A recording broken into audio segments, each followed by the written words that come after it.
There are just 6 weeks left until the big payouts in the world of best ball and fantasy football writ large. So it's time to start asking yourself the question, can these guys who are dragging me to the finish line actually keep it up? We're going to talk about that today. Of course, I'm also going to review my personal best ball portfolio on Underdog, on DraftKings, on Drafters. We're going to hit it all, but let's start off, as we always do here, with the top performing players on the year and a little bit of a soliloquy. I always have to give the monologue here to open things up for the world of best ball. And I will say for me, the one thing that I will take inventory of, that I'll take stock of, is that this is now when the chaos is officially starting to set in. Zach Charbonnet is the waiver pickup of the week. You know why? Because Kenneth Walker is banged up. Might be even an IR-worthy injury. We will find out how that goes. Geno Smith banged up. We've lost 25% of the QBs. But now we're seeing some positive things come back in. Justin Jefferson finally might be getting back into a game this week. We will see if he goes in week 12. There are good signs for the portfolio. Devon Achane, a bit of a false start. He will be getting back in the mix. Kyron Williams back in the mix for week 12. So a lot of things moving around right now in this one key moment in time. But the big question that I have to ask is guys that are driving me to the pay window right now. Hipster Austin Eckler is what I've referred to as Jaylen Warren on the thumbnail. But you have to ask, can he keep it up? Can Devin Singletary keep it up? These are guys that I do believe have shown themselves to have meaningful upside in their offenses. Jaylen Warren in the form of breaking a 70-yard touchdown this past week. Devin Singletary more so in terms of earning a role that's functioning a lot better with his high pass rate over expectation offense at Houston.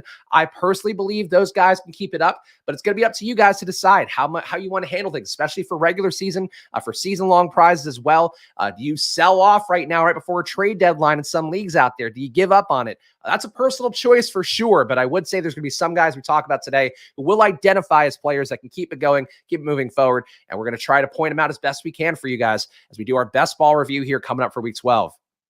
Good morning, all. Let's rock. Yes, was not a rocking day for me in Showdown yesterday. Unfortunately, played a little too much of A.J. Brown with Devontae Smith. We saw some good takeaways on the Showdown video, though. No Travis Kelce in the winning lineup. Did identify that as a play that was coming up too easily everywhere. Devontae Smith, another play that worked out. So once again, fractional success. And if you want to take away one thing, as I mentioned to our pal Colin in the comments right before the show, I think a lot of the advanced data stuff that I look at is very important. That said, when the advanced data lines up with a highly owned player like an A.J. Brown, I think you just throw the advanced data out the window and just play less of that guy. The ownership has to be the main thing that drives your plays. So saying this out loud is a reminder for myself as much as you guys. But when we talk about Showdown stuff in particular, I felt like it kind of run into a buzzsaw with A.J. Brown yesterday, where a bad day for Jalen Hurts, barely crested over 150 passing yards in that one. And A.J. Brown, again, looked like a great analytic play, but also was one that just everybody owned. So that's sometimes you kind of have to look the stuff that I care about the most, the advanced data, and just go, fuck it, let's just play a lower owned guy. And that's what you had to do yesterday. So it's one thing to keep in mind.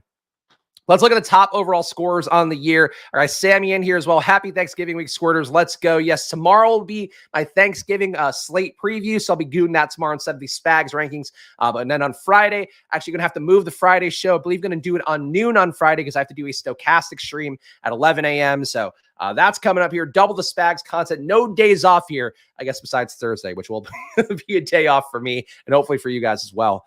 Top scorer on the year, Josh Allen, looked resurgent once again. Joe Brady, the new offensive coordinator for Buffalo, got his previous offensive coordinator fired. For Josh Allen, I think it remains the same thing that we've talked about all year, where Josh Allen is going to get you great regular season results, going to help you advance, going to hopefully help my drafters team out for sure, my top finisher, and still hang around the top 50. For Josh Allen, though, the big thing you're running into is when you get into week 17, are you going to want Josh Allen against New England, or are you going to want any other QB that might pop up, the Sam Howells of the world, the lower-owned QBs, the lower drafted QBs who have big upside? I think that's still a thing where I would favor the later drafted QBs. But Josh Allen, now that we know that the floor is going to be there, now that we have a new offensive coordinator, putting up 23.5 points against the Jets is no joke. That actually is a pretty competent day where we saw him create outlier value, not for Stephon Diggs, not for Gabe Davis, but for Khalil Shakir and for Dalton Kincaid in that game. I think for Josh Allen, with where you drafted him, you really do need him to keep hitting the ceiling and keep giving you at least 20 points a week. So for right now, I think you're probably happy with him if you did draft him, and I feel like you're probably okay if you didn't draft him, and that's where it stands. It all comes down to what he puts down on paper in week 17 and against New England. Hard to say to expect a ceiling in that one, but who knows? Who knows, depending on the Bills actually playing for a playoff spot a little bit more than you would have anticipated going into the year. Jalen Hurts, number 2 scorer overall. We saw the downsides yesterday, and you see the upside as well. The fact that he put up just shy of 20 fantasy points while having one of the worst games as a passer, both in terms of the eye test and the actual results. Again, 150 yards in that game. Not going to get you where you need to go, and definitely not going to get you where you need to go with A.J. Brown stacks. Dallas Goedert going to be out seemingly at least another 3 weeks. We'll find out how that forearm affects him. Devontae Smith taking a bit of a surge upwards, so that's a positive for your Hurts stacks if you're going to him. The tush push is saving Hurts this season, absolutely, though. You did get the touchdown on an actual run play, a power run yesterday, so I guess that is one thing he's got going for him. But yeah, that really does give you a little bit more of a floor, and I don't think you're going to see a lot of egregious passing games like we saw from Jalen Hurts yesterday, but that is the downside of what we talked about with him this year, where new offensive coordinator, he's been a little bit less aggressive, a little bit less efficient as well. Those are things that sometimes give you more of a floor outcome for Jalen Hurts. And I would say for him, the fact that he's still getting you 20 fantasy points, a good thing, but the fact that he's not still cresting over 30 fantasy points in a single game, you know it's coming at some point. But I do think for him, we've not seen as much of a ceiling as you would have hoped for with where you're drafting him. And I think he and Josh Allen are very similar plays where you don't feel bad about it. But I think if you get into week 17, and especially if Arizona does call it the dogs at some point, maybe not the best spot for Jalen Hurts, along with the fact, too, that the Eagles, by the way, running away with the NFC potential bye for themselves. So you need the Cowboys to keep on trucking. You need the Niners to make a surge. You need a lot of things to happen to keep the Eagles competitive throughout the rest of the year. But it does seem like right now, Jalen Hurts, he's not the problem. He's just not the solution either. Christian McCaffrey comes in at number 3. I'm sure that our pal Big Lenny would love to dump on me for Christian McCaffrey, but once again, we see a week where Christian McCaffrey gets outscored by guys like Devin Singletary, I believe, at least in full point PPR, gets outscored by Jaylen Warren.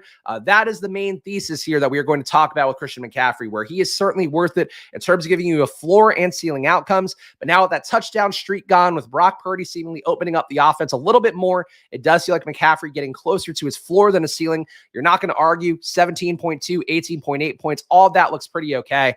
For McCaffrey, though, I think the main risk point is the same with any early drafted running back. If they don't have that outlier effort, they don't give you 30, don't give you 40. You can find that production from Gus Edwards. Gus Edwards beat Christian McCaffrey this week. So that's the downside. McCaffrey giving you a lot of stability of the position, but also if you have a well-drafted running back portfolio, you can beat Christian McCaffrey or at the very least hang in with him. And I think that's the guy here out of the top 5. Elite QBs, I certainly pointed a lot of flaws in terms of how I view them. For Christian McCaffrey, I think it's just that he needs to be giving you a lot more games like this to really put distance there. And I think right now he's not putting that distance because he's just not giving you the outlier games. All hail Lord Spags. I appreciate that. Need a burning Matt Cannon on the thumbnail. Yes, should be things hopefully moving around in a better way for the Steelers. I kind of worry, though, it's not going to be that big of a change and that big of an improvement for them. But again, Jaylen Warren with what he did this past week, I don't think that can move around. But in terms of like George Pickens, at least it gives you a shot at hope that maybe Pickens can find a resurgence here.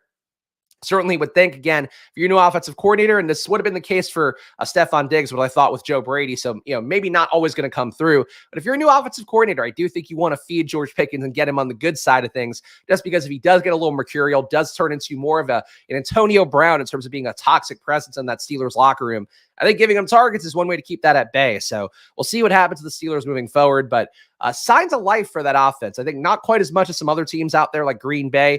Jordan Love passing a lot of the film guys' eye tests out there. But for the Steelers, at least any sign of hope of something being better there, I think is a positive sign. And we'll see. Kenny Pickett still, the fact that Tommy DeVito now has more multi-touchdown games than Kenny Pickett, not a great stat for Kenny Pickett. But we'll see what happens to the new offensive coordinator. Maybe there'll be a new lease on life for him. Another good game by Justin Herbert. Again, you can see in this highlight here that he does have some flaws as well, does have a floor. I do think there is a bit of a gap between him and the elite QBs, but in terms of his upside, once again, if Keenan Allen gets there, Justin Herbert's going to come along for the ride. Herbert really could have got an even bigger day if you just saw that one pass that Quentin Johnston had in his hands actually complete that one. I think people want to bury Quentin Johnston as well. I do believe that at least we're seeing him get open and get shots to make these plays. I kind of think he's in his own head with some of the drop skis that he's got going on right now. For Herbert, though, he really needs Quentin Johnston to have an upside, to have a real ceiling to himself, because otherwise it's just Keenan Allen. It's going to give him those outlier days, or Austin Eckler having a few checkdowns, maybe breaking the occasional big pass. So for Herbert, I think you're actually probably rooting for Quentin Johnston a lot more than you'd like to. But Herbert himself has been good on the year. I don't know that he's quite lived up to the expectations coming in of a new Kellen Moore offense and how it's going to affect him positively. For Herbert, though, at number 4 overall, I think you can't be mad at it. And certainly, again, another player, if you're rolling into week 17 with him, I think you're feeling pretty good about your chances of what that's going to be. Tyreek Hill, 25.6 fantasy points this week. Another solid player. I personally would rather have him than Christian McCaffrey at this point. Still think that game against Baltimore coming up at the end of the year in week 17 going to be one that should have some points scored, even though Baltimore's defense has been a little more opportunistic than it might have seemed heading into the year. For Tyreek, though, clearly the number one receiver. There's nobody else even within 10 spots. Keenan Allen becomes the closest. So Tyreek Hill has paid off his ADP. Tyreek Hill making a bet on a Miami offense that showed a lot of positive signs last year. I think you feel really good about Tyreek, and certainly he is a player that the ceiling is there. There's some amount of floor as well. He's probably one of the most crucial players. He's also somebody that as we head into the Best Ball Mania finals, we head into the DraftKings finals, probably really big advance rate on Tyreek Hill. So if you have leverage, if you have Jaylen Waddle, if you have Miami stacks, if you have Miami running backs, I think you're probably looking for that and feeling a little better about your outlay because it's going to give you leverage against all the Tyreek Hill teams. But still, the most likely outcome can absolutely happen for Tyreek Hill, where he's been great every week. He's had upside every week. I think for Tyreek Hill, you still feel good about where you are, but you have to be mindful of the fact that much like Justin Jefferson last year, you are rolling into the finals with the chalk player. If that chalk player goes up or down, you're going to be with a lot of the field holding hands. If that player busts in a meaningful way as well, you need to have other guys to cover up for him, and that's where hopefully you have some wide receiver depth for sure. And some levers for Miami. Sam Howell at number 6. Sam Howell, a week this week, losing to the Giants. Not a great showing by him. Despite that, though, still gets over 20 fantasy points. And this is where the pass rate over expectation does come in pretty handy. The Washington Commanders on the year, one of the highest pass rate over expectation teams. Next year, again, I would expect, as long as there aren't any big wholesale changes, same thing next year. Howell probably gets drafted a lot more highly because of what that represents, and you should feel confidence in that. Same thing for Houston, who's showing the higher pass rate more recently. A lot of guys, I think, are showing here. So if we are going to try to carry things like the Dolphins that last year showed signs and then kind of fell apart on the home stretch, for what we've seen for the majority of this year, I think Howell's proven that he's a guy who actually is worth being drafted a lot more highly. I still think, and I know there are some guys out there, there's one guy, I think his name's Andrew, who came back in last week and was like, oh, you once shit on me on a stream for drafting Howell early. I still think if you drafted Howell 20 spots ahead of where he was going, it's not the wisest move because you're going to be competing against a lot of teams, mine included, that have Sam Howell going in the 170s, 180s, and all of that. But I do think for how he's played this year, you can still find yourself getting a finalist team off of Sam Howell, even if you did reach for him. And that's a lot better than a lot of other guys, including Trevor Lawrence, who finally had a good game this week. But still, we're not seeing him anywhere near the top 10 on the year overall. Lamar Jackson at number 7. Lamar losing Mark Andrews, not my favorite. I do have a lot of Lamar, Mark Andrews teams. Do worry about that. The rushing upside is there. The pass game is just kind of shitty. And the pass game is right now flowing to guys that we don't want it to flow to, the Odell Beckhams of the world. You obviously want to see Zay Flowers get there. You want to see Mark Andrews get there. Of course, maybe he would have gotten there if he hadn't gotten hurt on the first drive last week. But now we'll never know. But Lamar pulling ahead of Dak, I think, is a good sign for him. Dak on his end, though, coming down to 16 points in this last game. We are seeing perhaps that maybe that pass rate over expectation isn't going to hold in every matchup. Dallas, for what it's worth, certainly not the greatest pass game matchup against Carolina, and they were willing to rely on Tony Pollard a bit more in that one. For Dak, though, I think we're kind of seeing him now settle in. He's not going to be this world beater necessarily every week, but if you get 3 out of 4 weeks of him putting up 28 or more fantasy points, I don't think you'd be mad at it by any stretch. Not sure if reaching 20 picks on your stack QB in round 14 matters that much. With so many league winners were going undrafted, it depends what you did with those other picks. You still ultimately want to draft for ideal optimal structures, and that means not reaching for guys. That means taking guys at value. Obviously, it can work out where if you reached for Sam Howell and then you took Puka there and you took Kyron Williams there and you took who else would be an outlier late? Chan somewhere, obviously you wouldn't have gone that late. You took a smattering of those guys. Yes, you can get there, but you're just as likely to have drafted Terrace Marshall. You're just as likely to have drafted shitty guys late. Deion Jackson. These guys end up getting surged. So that's why you still want to take guys at ADP. But yes, if you hit the nuts, you hit the nuts. That's how it always goes. But I think you still mostly want to be trying to get values, trying to push towards guys, taking them at ADP and not reaching everywhere. I think unless you really have, if you have McLaurin and you have Dotson, and even that, if you reached for Howell there, McLaurin and Dotson aren't what's driving that value of the team. Curtis Samuel's probably the one driving the most value for Commander's teams advancing right now, or Commander stacks. So I still think you shouldn't reach. I don't think it's the takeaway to have here. Josh Dobbs coming in at number 9. The rushing upside for him is huge in this Minnesota offense. Every single play, if you watch a Vikings game, is just him rolling out, making a play on the run, bootlegging a lot. Certainly also some designed runs for himself, some touchdown equity on his run plays. Dobbs is not a player that matters for best ball, at least for most of us who did not draft him, besides our pal Robert Griffin III, a.k.a. Ross, who did draft him a little bit. For most people out there, he's not going to be a meaningful part of a portfolio, but he's definitely the kind of player that I don't know that you could pinpoint a guy like this next year, but player who is a vet, who has a role, who does run at a high volume. If they land in an offense where they can win a starting job, maybe a guy you take more flyers on. But I think in general, like the Dobbses, the Baker Mayfields of this year, guys that really don't necessarily impact your team meaningfully. Like Dobbs is not going to vault you past a lot of these other QBs we talked about. But if you had a Dobbs stack, it might. If you had a Baker Mayfield stack, it might. So I think that's something to keep in mind, being a little more agnostic with guys who actually can win starting roles. 20 picks might just mean a round early if you're picking 1, 2, or 11, 12.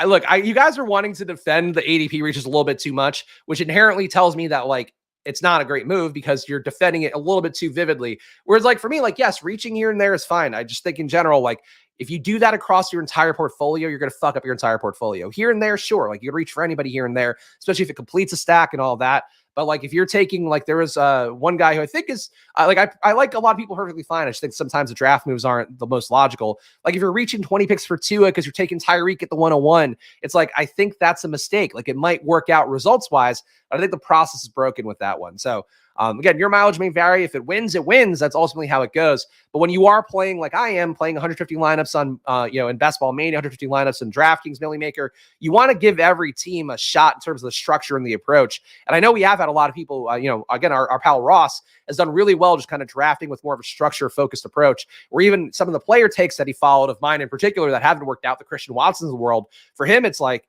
it's still all going really well because he did draft the structure, did draft ADP discipline. And I think that's ultimately what you want to have across an entire portfolio. But yes, 1 or 2 teams, go nuts. 1 round isn't that much. Look, again, it's all relative. 1 round over the course of every single draft is a lot, but we could agree to disagree on that one.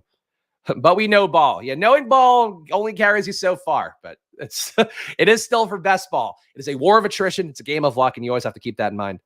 Patrick Mahomes at number 10. So this is a pretty steep drop off for Mahomes. He did have a bye week. So that's something that's keeping him back compared to Josh Allen, who has not had a bye so far. But Mahomes being behind Dobbs, being behind Dak, being behind Lamar, being behind Sam Howell and Justin Herbert, it is tough to expect Mahomes to pay off his ADP. Still think you're going to feel okay if you roll him into the playoffs, but I think we're now at a point where Mahomes might not even be helping you out advance rate-wise too much. With the guys that you didn't draft around him, the wide receivers around him probably don't hurt you too badly, but I do think a QB that's getting outscored by guys going a lot later to fairly later than him, never going to be a great thing for sure. CJ Stroud, number 11, Purdy, number 12, Tua, number 13, Keenan Allen with the big surge. Jordan Love at number 15 is really the guy that I think could be a savior to a lot of portfolios, hopefully mine included. Jordan Love, again, another eye test thing, but talk about the film school with JT O'Sullivan, or QB school rather, with JT O'Sullivan talking about the positives of Jordan Love last week. This week, some more positives I saw on Twitter from guys, SB Nation film guys, talking about Jordan Love being more comfortable in the pocket, looking a lot better, able to handle his progressions more than he had in the past. It is unfortunately not paying off for our pal Christian Watson, who finally got into the box, but still clearly has, I think Sam Sherman tweeted he has less receiving yards on the year than Dontavian Wicks. That's not great, but I do think the Green Bay stack as a whole has upside heading into the finals for sure. Facing Minnesota, it's a game that I think will probably have around a mid-40s implied total, but I think it gets to the 50s, so that game breaks the right way. That's when I still feel good about Jordan Love to me, number 15 overall. Don't think you'd be too mad at that. Guys falling out, A.J. Brown falling, Mostert falling. I'll see how much he falls because this is a game where Achane was in and Savon Ahmed scoops a touchdown away from him. Stephon Diggs falling. Lots of things falling here that we've seen in the past, and that's how it's going to go. QBs are going to rise up in terms of the overall scoring. We've touched on QB enough here, but quickly to round out the top 10 of QB scores.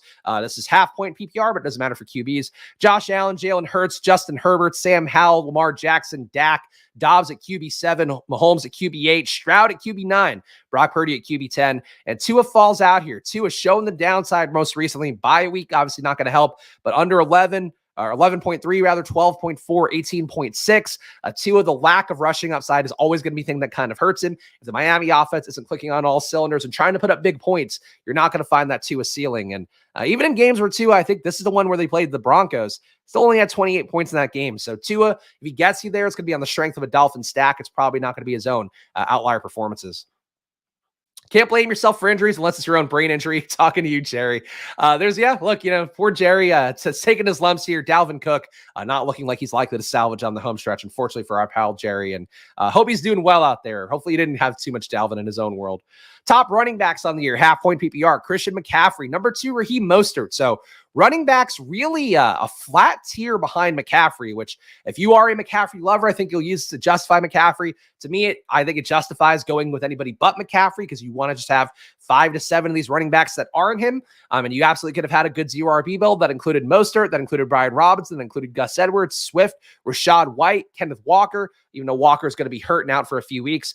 These guys have all gotten there. So your mileage may vary if you drafted McCaffrey, but obviously he is at number 1. And again, 50 more points on the year than number 2. So that is a pretty big difference by Christian McCaffrey, but probably not a big enough one. Travis Etienne, number 3, Brian Robinson, number 4, Josh Jacobs with the Antonio Pierce-led workload, finally has a down week. Again, if the Raiders are in games where they're in control, Jacobs is going to get there. If they're in games where the offense can all flow away from him, especially if the other team's going to put up a lot of points, Jacobs is going to have a down week. They played Miami. That's as simple as that. Jacobs, I still wouldn't rule out the home stretch. Playing Indianapolis in week 17, not going to be a bad thing for him because I would expect it to be a competitive game. For Jacobs, though, I just think that he's not as good of a player as he was last year, and we've said that more than enough. You can't have half the avoided tackles you had one year and expect to be as good, and that's where Josh Jacobs is right now. Realistically, if Kyren comes back into his same role pre-injury, is he the RB2 for the playoffs behind McCaffrey? I feel like the Rams have gotten figured out, so I'm not exactly confident in saying that. That said, Kyren is at a top 5 role on the year in terms of the red zone work, in terms of his overall work everywhere. So I would say that he's in the hunt to be in this Mostert, Etienne, Robinson tier, absolutely. But I think I wouldn't have full confidence in it just because I don't really know what the Rams are playing for. Like, obviously they can, I guess, make a run at a wild card spot, but there's still the risk of an injury to Stafford anytime that could happen. You still have Cooper Kupp now hurt. So for the next few weeks, if Kupp is out with that ankle injury, maybe you see some targets consolidate for Kyren Williams and for Puka. But in terms of heading into week 15, week 16, week 17, I just think the Rams have gone the wrong way where they started so hot, and every week since then, it's been a trickle down, trickle down, trickle down, trickle down. And that's not where you want to see players going. But I think Kyren's role is certainly as good as anybody's. It's just a matter of, can the Rams run hot enough to make him actually capitalize on the role? Gus Edwards at number 6, DeAndre Swift, number 7. These guys being carried by big offenses. Drafting running backs with good offenses is always going to be a thing. Obviously, the downside of that, J.K. Dobbins gets hurt. Rashad Penny is not even active yesterday, so Rashad Penny completely out of the mix. It would probably take a Swift injury as well as a Scott injury to get Penny some meaningful touches at this point, or one of Scott and Gainwell. For where this is right now, Swift is clearly the back you wanted. And I think that's where next year, a reminder to just split your ownership between the series of running backs you can get, where don't just take the cheap one. Don't just take Rashad Penny. Don't just take Gainwell, because Gainwell's also a guy that's fallen behind. But I think you try to take 12% of each guy, 10% of each guy, whatever the case may be. And especially if they're tethered to a top offense that has the highest Super Bowl odds out there, like the Eagles did, like the Ravens did. That's where I think you can make some difference in your portfolio. And that is certainly something I'll be trying to do next year. Rashad White at number 8. White just solid game after solid game, not adding a ton of value, not adding a ton of outlier days besides this one, but he's giving you 15 points, and that's really all you need, especially for a zero RB portfolio. So Rashad White got shit on a lot in the offseason, but again, a secure role, guy heading into year 2, guy who flashed just enough last year, wasn't great, but I think showed enough in terms of the ability to earn touches and earn some targets as well. Rashad White, one of those guys here where I think Kenneth Walker falls out of the top 10. Gibbs can go either way, and it wouldn't shock me. Gus Edwards can fall out of the top 10. Jacobs can fall out of the top 10. I don't think Rashad White falls out of the top 10. I think he is a guy that's firmly locked into where he is going to be. Even if he goes down a spot or two, like Rashad White's role is too good, and the Bucs offense is just competent enough to keep him there. Jahmyr Gibbs closes out the top 10. Then you have Mixon, Breece Hall. Breece Hall doing the best he can. Got to tell you guys, I don't think Tim Boyle is going to be the salve for Breece Hall. So we will see how that goes. Possible that he finds even more of a floor than he did with Zach Wilson, but we'll find out. James Cook making a surge here, 18 fantasy points in that last game. Definitely a good sign of life that he got a few more targets there, got in the end zone. Maybe a Joe Brady offense will be a little more favorable to Cook. We'll see, though. Latavius Murray also in the hunt, always. Damian Harris should be off IR at some point. So maybe that affects things for Cook. But for right now, not a bad spot. Literally one good game by Saquon Barkley. He's back in the top 15. So I don't think that can happen. As we've talked about a lot, the Commanders are a defense to attack aggressively, and it even worked for the Giants. So that's more a case to keep in mind, especially heading into Thanksgiving. Teams they can do whatever they want against the Commanders. The Commanders are not going to stop anything. And for Tommy DeVito, who legitimately looks like one of the worst QBs in the league, even though, as I've mentioned here a few times, he's looked so bad that he was probably due for positive regression. He got that positive regression this past week, and it was entirely because of the matchup with the Commanders. So I don't think there's a spot for a resurgent Saquon. If you could trade Saquon in a league, I still would do that. For Saquon, though, got to give him credit for the 28 points, even though still dust, still absolutely dust. Derrick Henry closed out the top 15. Zach Moss now firmly off. Alvin Kamara now off with the bye week and missing 3 games. Kamara can make a surge back to the top 10 as well. Montgomery, Pollard finally top 20. Jaylen Warren at number 23. Looking pretty good here. 12.8, 18, 22 going the right direction. There is some risk for Jaylen Warren, new offensive coordinator. You would hope they'll lean in on stuff and maybe undo some of the bad things, like giving Najee Harris too much work, even though Najee, to his credit, has looked better than he looked last year. This year, he's still not good. Jaylen Warren, though, I think really does show flashes of an Austin Eckler. The avoided tackle rate actually is something to highlight. And this is not including this past week's game. So he actually had some really big missed tackles in that one as well. So on the year, Jaylen Warren has this is Jalen Waddle, my bad. Jaylen Warren, 35% avoided tackle rate. He's getting enough work now. This is a meaningful sample size. That's on run plays. On pass plays, he has a 55% avoided tackle rate. So he is shifty as hell if you give him a check down. And that's really the hope that I think we can have this new offensive coordinator, where it's a risk point. They just give him less good work, but it's also a lot of upside potentially, where if Jaylen Warren gets you 5 to 8 targets a game, and also gets you 5 to 10 touches a game, or 5 to 10 rushes a game, like that's a really big upside for Jaylen Warren, because he is a one-man offense. This Steelers offense is not good right now, but Jaylen Warren is, and he's creating value for himself. So with what Warren has done this year, I think he's absolutely worth the pick. He's one of the player takes here, where Christian Watson, not great. George Pickens had a good run, but with Deontay Johnson back in, not a factor. Jaylen Warren, though, is one of my biggest stands, and he's absolutely a guy that's helping my portfolio, so I'm happy to see him be there. Ahead of Ramondre, ahead of Kyren Williams, who's been out for 5 weeks, so you can't be too mad at him for that. Head of Eckler, head of Achane. We'll see how these guys go moving forward, but happy with Jaylen Warren, 100%. Rest of the positions, wide receiver top 10. Half-point PPR, Tyreek Hill, number 1. Keenan Allen, number 2. CeeDee Lamb, number 3. We saw the downside for CeeDee Lamb. Saw a touchdown in that game, so that's the positive. The touchdown work for him has always been kind of elusive. So the fact that he's not just pure PPR points, I think, is a good sign for CeeDee Lamb. But 13.5 fantasy points and half PPR not going to do a lot for you. It is better than Diggs and A.J. Brown. So this has been a bit of a reckoning week for the late-round wide receiver picks. Unfortunately, all these guys, big parts of my portfolio, especially Brown and Diggs. So I would like to see these guys get back. I do think Diggs will have a resurgent game at some point. It not happening against the Jets, I can't be that mad about it. Diggs, though, tough to see 2 games under 5 fantasy points. He's now a guy that I think you're getting close to sneaking into the playoffs, and he'll be dangerous if you sneak him in. But I think that for right now, he's not helping you advance, absolutely. Got Warren cheap early, but he rose late. Shouldn't have taken some more late for the combos. Look, I took a lot of him late. I took him early as well. On DraftKings, there was a point where he got a little bit untenable in terms of his ADP. I got a little bit less of him there. But yeah, for Warren, I think it's one of those things where it's all subject to, the amount of exposure you want to have and how much you want to have risk in your portfolio. But for Warren, I always kind of felt like there was a secure enough role as an RB2, and then the upside that he could be this kind of player we're seeing right now, that he's worth kind of chasing up the board. But then, your overall ADP ends up a little bit lower because you're taking him in the 150s, 160s, 170s. So I feel good about my Warren approach, but that could have easily gone wrong if you were a player like Roshan Johnson, if you were a player like Kendre Miller, if you were a rookie guy who didn't have a role. So I guess that's the one thing. Guys who have a secure role that actually played meaningful snaps last year, maybe you do chase them up a little bit more, but guys that don't, maybe chase them up a little bit less. Monroe St. Brown at number 6. good games coming for him. Good matchups coming. Detroit, Dallas still looks like the Week 17 game as well. Like Baltimore, Miami, I could certainly extrapolate on and give all the flowery things to say about it. When it comes down to it, dude, Detroit and Dallas is probably the Week 17 game that could put up 50, and I think we'll have a market total around high 40s, close to 50. So for that game, I feel like Amon-Ra well-equipped. Amon-Ra, CeeDee Lamb stacks were chalky, going as kind of the Week 17 correlation that you can get at the turn, the end of a first round, start of a second round.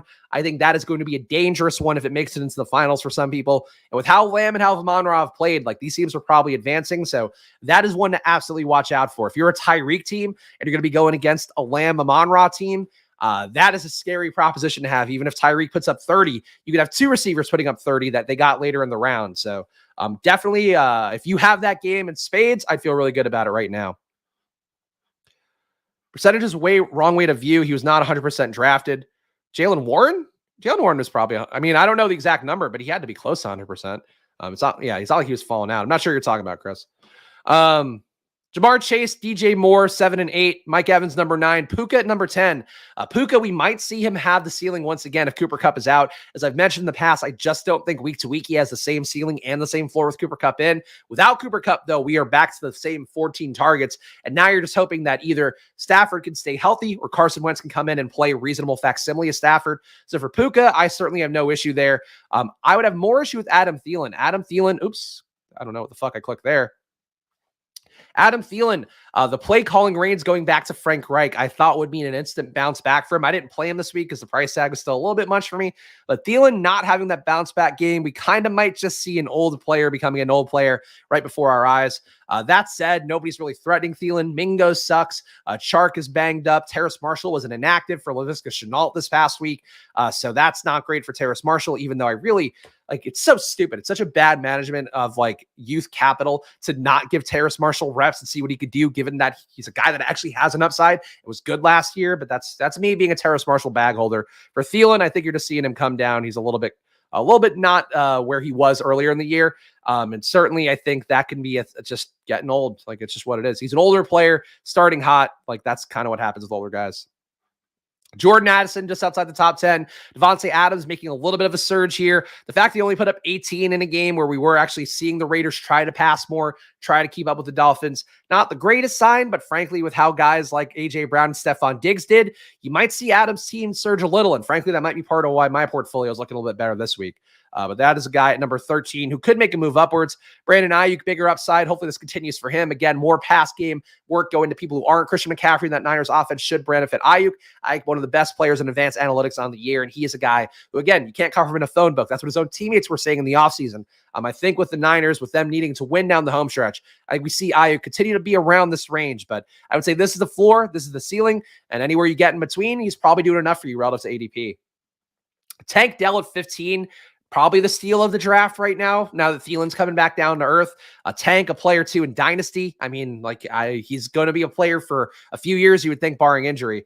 For Tank, I love the guy. He's advancing a lot of my teams. I have no issue with Tank at all. Very happy to see him at number 15. And now ahead of Nico Collins as well, who's at wide receiver 17, despite them both missing a game and having a bye. So Tank, I think officially the wide receiver 1 in Houston, but we know Nico has spike week potential as well.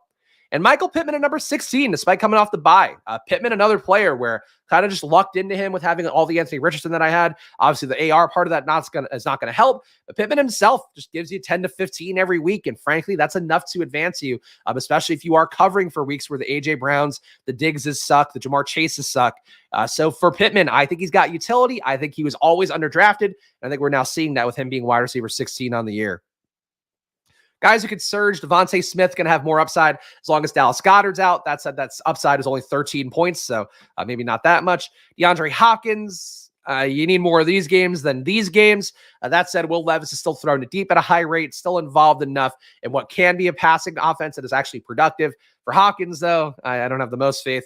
Amari Cooper, really worry about that. DTR just can't get the ball outside. Backup QBs, the biggest drop-off is always going to be the boundary receivers. For Amari Cooper, at least PJ Walker was actually getting him the ball. Deshaun Watson was absolutely getting the ball, sometimes at his own detriment. For Cooper with DTR, I worry about him paying off anything and just being on a trickle downwards, but we'll see. It's only 1 week of DTR in a tough matchup. Maybe it can get better for him. Kirk, Lockett. Would honestly think Kirk would be higher based upon his recent surge, but not even a game over 15 fantasy points and half-point PPR. So that's not that great. Lockett could theoretically benefit a little bit more from not having Kenneth Walker out there. We've seen so many red zone touches go Kenneth Walker's way. Charbonnet should be a good red zone back, but hasn't shown it yet in terms of the results. So we will see. Do love Charbonnet, though, and Charbonnet, another guy. He's really going to help out my portfolio if he starts to hit down the home stretch. DK Metcalf, nice game for him as well. He's worth highlighting. He's a guy that can make a surge. Probably can't hit top 10 at this point, but could hit 15 or so, I would think. So for DK Metcalf, he's just giving you usable scores every week for the most part. I mean, I guess not this stretch, but in general, giving you enough usable scores that I'm not mad about Metcalf. I would rather have him than Garrett Wilson, who put up a negative 0.1 this past week, and it is not going to look better for Garrett Wilson moving forward. And just for funsies, where does Christian Watson fall? Wide receiver 77, Christian Watson. Yikes. He's now behind Justin Watson. That hurts too. Christian Watson, though, again, he got a touchdown. We got to look at the minor victories here. Maybe it gets better for him with Jaden Reed looking good, with Wicks looking passable, with Dobbs being a big-bodied traditional boundary receiver. I worry that this is in the same situation for Watson this year, but we'll see. There's still a 2-touchdown upside for him, so maybe he can get there, but it's hard to imagine him making a surge. I guess if he puts up like one good game, he probably vaults up to the top 50. So that's a positive for Christian Watson, but he needs to get one good game, and that's not a positive because he's not getting them. So that's tough. But honestly, though, 10 points, fucking great. Better than what we've been getting before. Tight ends, half-point PPR. TJ Hawkinson officially number 1. So he's moved ahead of Travis Kelce. Not a great game for Travis Kelce yesterday with Taylor Swift not in attendance. If she ever is in attendance again, it'll be good news for his upside. But for right now, I think the splits are the splits, and the splits are saying that Travis Kelce needs love in his life. George Kittle up to number 3, passes Mark Andrews. Obviously, Andrews should fall fairly precipitously. Andrews will probably fall to around this Taysom Hill, Jake Ferguson range. There is hope that Mark Andrews can play again this year. I don't know if I have that hope, but it's better than him being officially ruled out for the year. We will see. But Mark Andrews' ankle injury, not as serious as was initially reported as the claims coming out of the Ravens camp. So we will see how that goes for Andrews, but hard for him to hang on, obviously, because it's just not there. Christian Watson finally passed Mike Williams. There we go. All right. So positive signs of life for Christian Watson. Again, just one touchdown. It's a moral victory if nothing else. And there's still a ceiling in there somewhere. The ceiling might be 20 points, but there's a ceiling. Well, if we hit it once, boy, prepare for the victory laps on this stream because it'll actually matter a lot for my portfolio, I think. Laporta at number 5. Laporta's targets. There are some noteworthy splits in games where either one of Gibbs or Montgomery isn't going. We do see Laporta get a lot more targets. In games with those guys both going, he's generally around 5 targets, which is still fine for tight end, but it's just been a little bit less upside with both the running backs full go, with how much of a concentration the running game as well as the check down game for Gibbs has in this Detroit offense. So Laporta, I have no issue with. He's clearly paid off his ADP for just by being useful and being tight end 5. But I do think, you're seeing the downside here. You kind of want an injury at running back, I think, to have the upside, but we're never rooting for injuries here. Cole Kmet here at number 6. So coming on the way down, still think there'll be bigger games for him to come. Did feel like the focus this week for the Bears and for Justin Fields was to finally get DJ Moore back involved. They did that. So maybe next week we see a little more attention going Moore's way, a little bit less going Kmet's way. That could result in big games for Kmet. But he's kind of the same player. Like we know there's spike week upside here. There isn't a floor. He's put up 0 in a game before. But for Kmet, I think the upside can be there, and that's really what you need down the home stretch to help you advance out of one round in the playoffs. Kmet can give you that. Dalton Schultz rising with the offense as well, now showing more of a floor and a ceiling. Schultz, I like a lot. Really felt like there should have been more points against Arizona, but Arizona didn't really put enough pressure on Houston to actually keep passing at a high rate, especially in that third, fourth quarter, and 3 turnovers in that game for Stroud. So that's part of why Dalton Schultz doesn't get there, but still think he's a strong play. It was a good value. The one issue with him for my portfolio was that he was getting drafted ahead of Stroud, and I was taking Stroud as kind of an eject button guy. So for Schultz, I have less Schultz than I probably should. So for anybody that did get Schultz and Stroud together with Tank, you probably feel really good about that stack because that one's low owned, and that one plays Tennessee, who just gave up the best game of the year to Trevor Lawrence. And I could tell you, Stroud's looked a lot better than Trevor Lawrence this year across the board.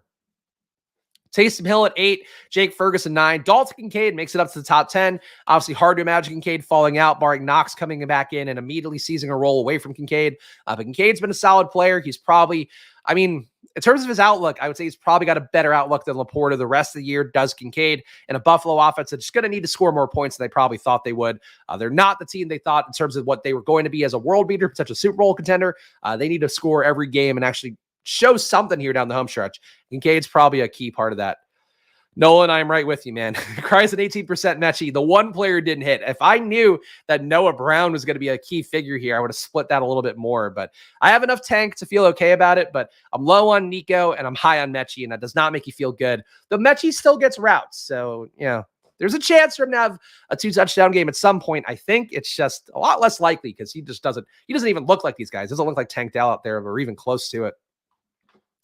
Njoku, Ingram, McBride, you'd probably rather have late tight ends than Ingram and Njoku at this point. Ingram, the red zone work we've talked about, he's now busted his chalk for 2 straight weeks, so I'm sure he'll go for 30 next week, but Ingram, just a disaster. Goddard out, probably out at least 2 more weeks. We'll see how that goes. Broken forearm for him. Not on IR, though, so we'll see if he can get back in sooner. Jonnu Smith, K. Dot, tight end is a wasteland, so having multiples of them is probably the move if you didn't get Hockenson, if you didn't get Kelsey. And Hockenson, too, moving up to tight end 1 or staying at tight end 1 with a down game is kind of interesting. For Hockenson, I think he can also, I don't think he's a lock to finish tight end 1 by any stretch. When Jefferson comes back in, assuming that is this week, even if it's not, if it's next week, Hockenson is going to have a little more floor than ceiling, I would think, even though obviously the upside's still going to be there. So Hockenson, probably a high advance rate guy, but one that's going to be a little more finicky heading into the playoffs as long as Jefferson is healthy. So we'll see how that goes. All right, guys, we're on to my portfolio, but you guys know the deal. Splash Play is now just 100 subs away from 3,000. So now if you're not subscribed and you watch these videos, for the love of God, please subscribe on here. Hit the subscribe button down below. Hit the like button as well. Leave a comment. We continue to do shows Monday to Friday at 11 a.m. And that's going to be the case for as long as I could possibly stomach it. So we're going to keep marching through the rest of the year doing that schedule. And I will always give you guys the best takes, the best data as well that I can find. That's always my promise to you here on Splash Play. So please do subscribe. Hit the like button. If you're watching after the fact, leave a comment as well. All right, best ball mania exposures. And I think my best team overall is still, in fact, this one. I think it is still my golden team with Miami and early running backs. You have 15, 14 in this one. 2 at Derek Carr. If you've watched the best ball stream, you've seen this one a few times. Saquon had the outlier week here. Brian Robinson, I don't like 5 running back builds, but if you're going to do a 5 running back build, hitting on 4 of them or hitting on 3 of them, and then one guy actually providing you a spike week here and there, I think is a way to do that. But still would rather have 6, 7 in pretty much every build that you can get. Tyreek, Ayuk, Evans, Dotson, garbage. Michael Thomas out with a knee thing. Rondale Moore had the big week this week. Hodgins, Marshall, useless. Puka, not useless. Mark Andrews and Juwan Johnson at tight ends. This one should come down. This one desperately needs Mark Andrews to get in because the Golden, of course, only one team wins all the money. So great feeling to have your best team in the Golden for sure. But of course, Best Ball Mania is the one that we all care about the most. I currently have, out of 150 entries advancing, we are advancing $575 worth, which I'll do the math again live, even though I did it before the show. 23 out of 150 for me, which puts me at a 15.3% advance rate, which for the kind of teams I build, which are meant to profit off of the chaos down the home stretch, to be at a little bit under average, I feel really good about my Best Ball Mania portfolio right now. The one thing that feels a little bit tough is I have a good amount of second places in here, so hopefully the seconds can hold off. But let's go to BBMDB and look at my teams because this will make it a little bit easier to sort through. Of course, if you want to look at all the stuff as well, bbmdb.com. The site was made by, I believe the guy's name is Diablo. Great site to look at, both for your own exposures as well as just to see how other teams are doing out there. And here are my top performers right now. So 1408 is my highest. So not the best, just outside the top 10,000 right now in BBM, but I don't really care. It's the Lamar and Baker one we've seen before. ATN, White, Kamara, Algier, Roshan, Chuba. All guys who are not putting up zeros. So that's a positive. Tyreek, Olave, Godwin, Evans, Odell, Rondale, Chark. All guys not putting up zeros. Hayden Hurst puts up zeros. Dallas Goedert putting up zeros. So a little fragile at tight end, but that is my top performing team. Some of the ones that are not advancing right now that are theoretically in the hunt is this one at number 4.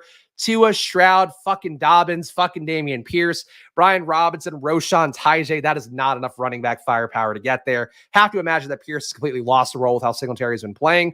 But we do have a Stroud stack. We do have a Miami stack. So those are positive things. Tank, Dell, and Nico. This team can get there, but it's not going to be on the strength of the running backs for sure. This team's in number 6, despite having being one of my top performers. Daniel Jones, yikes. Kyler's back in. We got that. Baker, Josh Jacobs, Breece Hall, DeAndre Swift, Charbonnet, Achane. Need Achane to get going. Achane would help out my portfolio a lot down the home stretch. AJ Brown, Jaylen Waddle, Marquise Brown. Don't love this wide receiver core, but Slayton had the biggest game of his year with Tommy DeVito, so that's a pretty good sign. Taysom Hill, Michael Mayer, Kate Otten. I actually don't mind that build for 3 tight ends moving forward. Looking at the chat. All right, just Chris talking about his Christian Watson teams. My lowest scoring team in BBM. This will be fun for everyone, I'm sure. Numbers. Okay, so how many entries are in BBM? Just so I know, 676,000. And there are, I'm sure one of you guys in chat will tell me before I actually get there, because I don't remember how many entries are in BBM. There are 677,000 teams, and this is number 676,000, basically. So this is objectively not a good team. Lamar, Derek Carr, Jimmy Garoppolo, that's dead. Dobbins, Sanders, Madison, Kendre Miller, Algier, Gainwell. We are seeing the bad and injured side of 0RB here. Devontae Adams, Jaylen Waddle, Christian Watson, Michael Thomas, Bateman, Mechie, Cedric Tillman. Tillman's getting routes. Guess I got that going. Pat Freiermuth, Juwan Johnson. This is as bad as it can get for me. Do you think that team could make a run? Probably not. Either way, though, for my best ball media portfolio, I don't know. I can just click a random one if we wanted. Here's one in 10th place in the middle of the pack. Daniel Jones and Russ. Yikes. Taylor, not a bad running back core besides Eric Gray. Eric Gray could still get work down the home stretch and it wouldn't shock me. Cooper Kupp, Metcalf, Judy, Ayuk. Wide receiver core is not awful. I mean, Hodges and Campbell aren't doing a lot for me. This team could be worse for a middle of the pack team. Obviously, injured QB not going to help out a lot. And of course, there are a lot of teams of mine that do have an injured QB.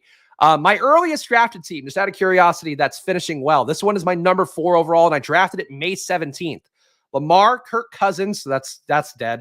Rashad White, James Cook, Kendre Miller, Singletary, Tyjae Spears, Kenneth Walker. Nothing exemplary here, but White and Cook and Singletary certainly pulling a lot of the load. Tyreek, Drake London, Pittman, Addison, Flowers, Dobbs, Osborne, and then fucking Mark Andrews and Sam Laporta.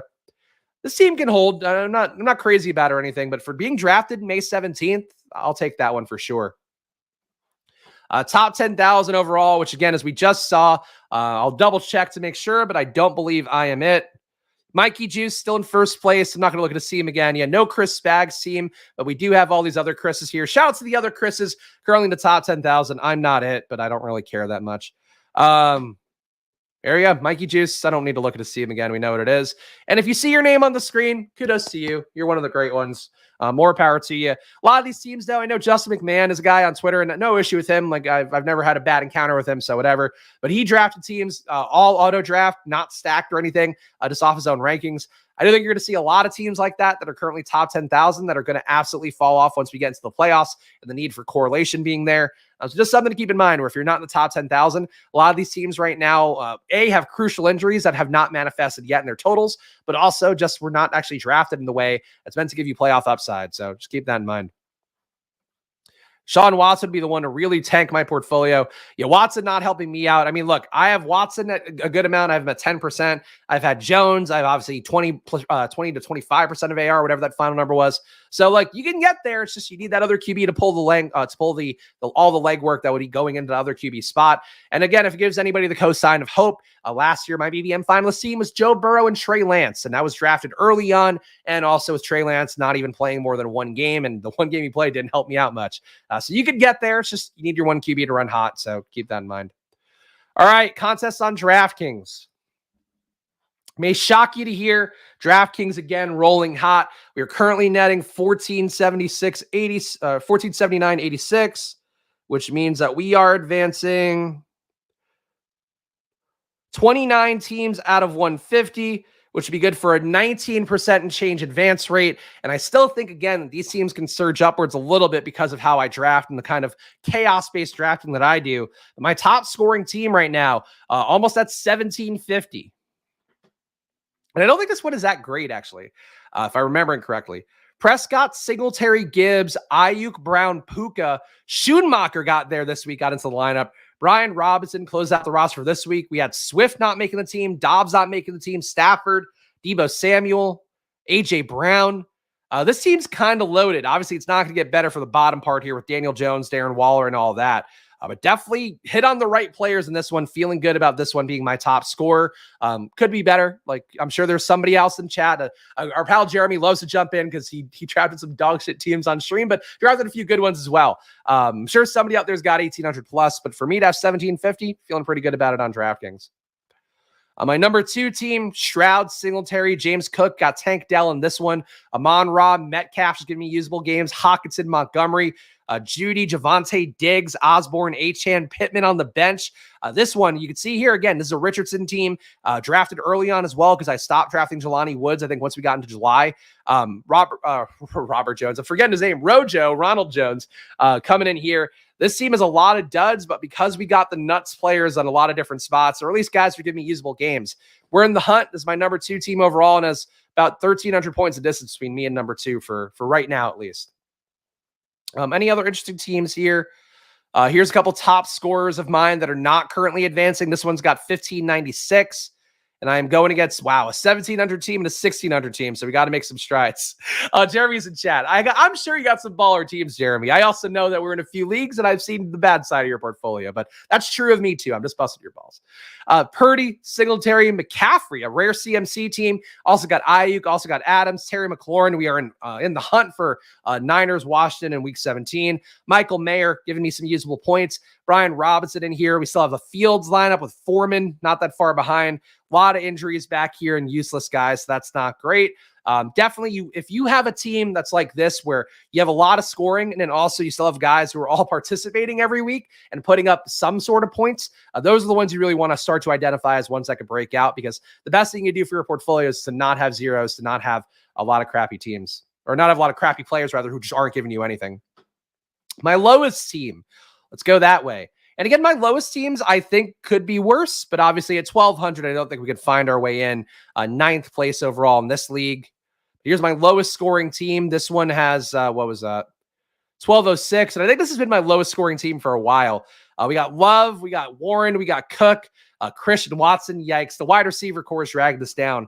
I really think on DraftKings, my extreme zero RB teams are the ones standing out the most. And I think those 2 teams that we looked at are probably not far off of that kind of draft strategy, because you just give yourself so much cover at wide receiver by having 6 wide receivers out of your first 7 or 8 rounds. I think you get a lot more ability to move upwards on DraftKings as long as you have anybody putting up 10 to 15 points at running back. So I would say, from my personal experience, and we'll see how the data looks after the year, I would think on DraftKings, extreme zero RB should be like way more on the menu. For Underdog, it's just a little bit tough with the full point PPR compared to half point PPR.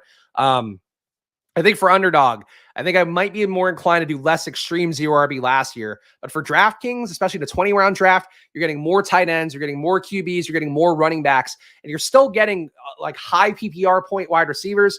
And I think that is a difference point where, this is probably the bad side of extreme zero RB, but it's still like not dead. We still have Olave, still have Higgins who's going to play at some point. I don't know. I think this team could be a lot worse. Calling my shot now.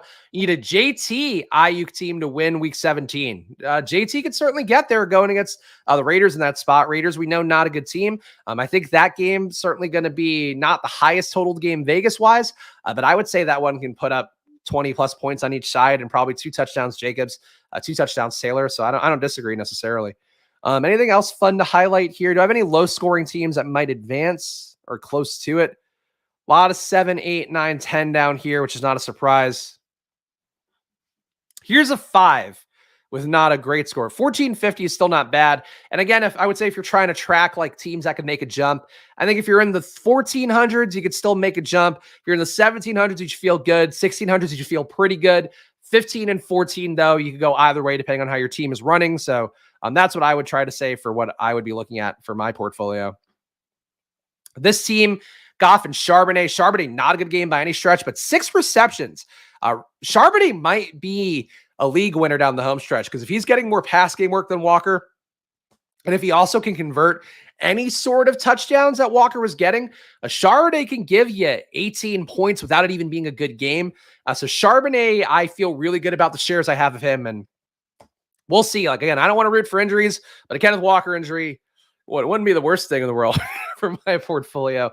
Javonte Williams makes the team this week. Tyreek Hill, Monroe St. Brown, Debo, Schoonmaker again in this one. Pickens.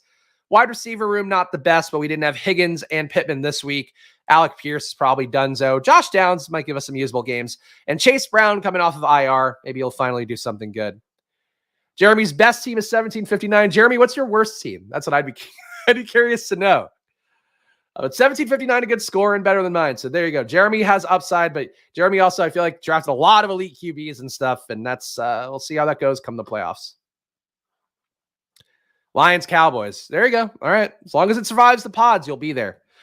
All right, drafters, last but not least, our boy ASAP Tuna, still number 1 overall. ASAP Tuna, I think, also should be a bit of an inspiration to you guys, because I actually followed ASAP Tuna on Twitter because I saw him in my For You feed after we talked about him finishing number 1 or being number 1 right now in drafters. And I believe he drafted like 10 to 20 entries on every site and is advancing like half of them.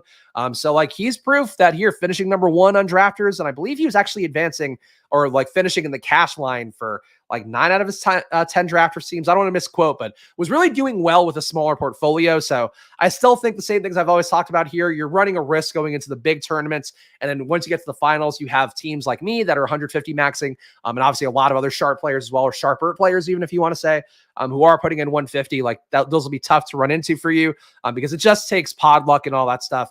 If you have, 10 entries, like you're just going to have less pods, and that's sort of how that goes.